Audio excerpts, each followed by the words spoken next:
And now, aviation weather around Alaska. Flying weather for Friday morning, showing a lot of IFR eastern Bering Sea into the southwest interior here and extending east-northeastward there into the Yukon Flats. Another big area here, Gulf of Alaska into Bristol Bay, Kodiak Island, and across the southeast coast. And for the afternoon, not a lot of changes going on. A little bit here in the interior, some VFR breaking out in the central part of the state. VFR for the Arctic coast and the eastern North Slope, the Brooks Range. Still a big area IFR here in the eastern Bering Sea across Yukon-Kuskokwim Delta into the Kuskokwim Valley.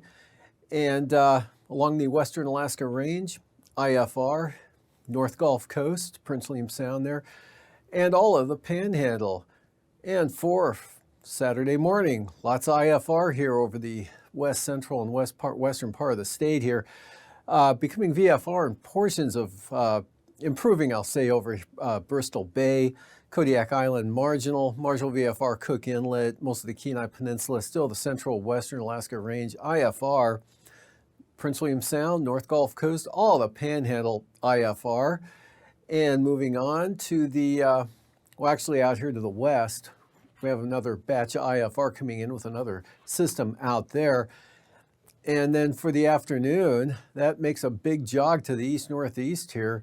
As you can see from there, actually merges up with this area in the morning hours over the eastern Bering Sea.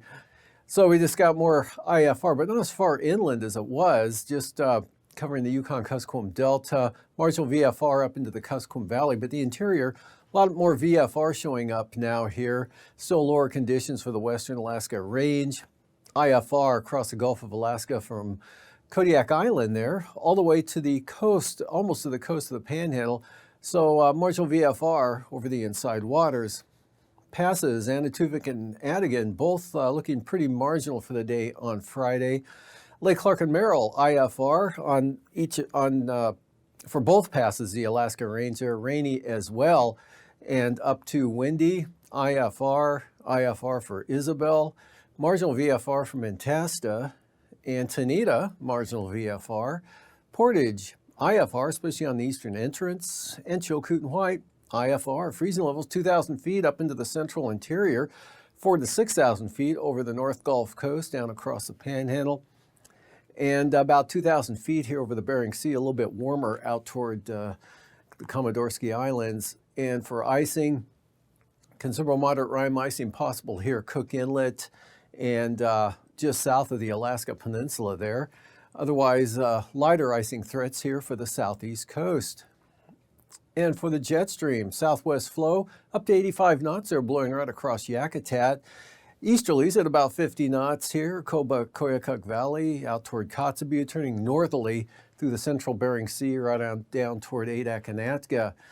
9,000 feet, not much wind out over the Bering Sea here. Light southerlies into the western southwest interior. Lighter to the northeast under high pressure up through here, but southwest up to 40 knots there across the Panhandle. 35 knot southerlies approaching southwest Kodiak Island.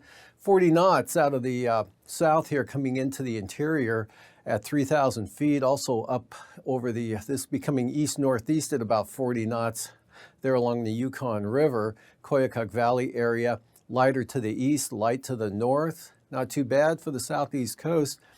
And then some much stronger winds out there toward the Komodorsky Islands with that system in that area. Turbulence-wise, look for occasional moderate turbulence, mostly Nikulski westward to about Adak and Kiska Island to Shimianatu. Otherwise, light to isolated moderate turbulence, Alaska Peninsula, Bristol Bay, Kodiak Island, and maybe northern Cook Inlet, Turnagain Arm area up to the Matanuska Valley. Pretty smooth elsewhere.